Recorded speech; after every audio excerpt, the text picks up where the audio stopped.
এখন যে সরকার, এই সরকারের উপরে দেশের 70% মানুষেরই আস্থা আছে এবং সরকারকে বিশ্বাস করে এবং সরকারের দায়িত্বকে গ্রহণ করে।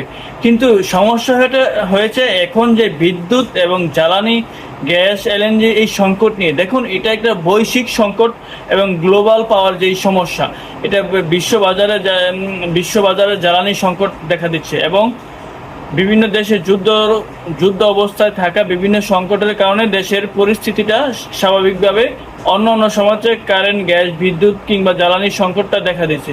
তো এই সংকটটা হঠাৎ করে দেওয়া হলেও এই সংকটের জন্য সরকার কাজ করছে এবং সরকার দেশের মানুষকে সবাইকে বলছে যে এই সংকট অতি তাড়াতাড়ি কাটিয়ে ওঠার জন্য যতটুকু প্রকল্প এবং যতটুকু সমস্যা এবং সমাধান করা যায় সেভাবে সরকার কাজ করবে।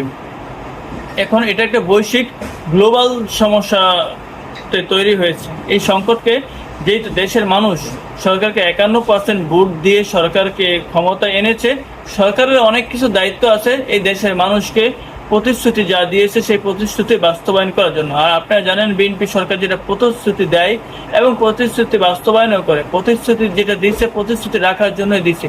যদিও এই সংকটগুলো, এই সমস্যাগুলো নতুন করে দেশের মানুষের সামনে এসছে কিংবা নতুন করে সমস্যা তৈরি হচ্ছে, এই সমস্যাগুলো অবশ্যই কিছুদিনের মধ্যে কাটিয়ে যাবে বলে আমি মন্তব্য করি।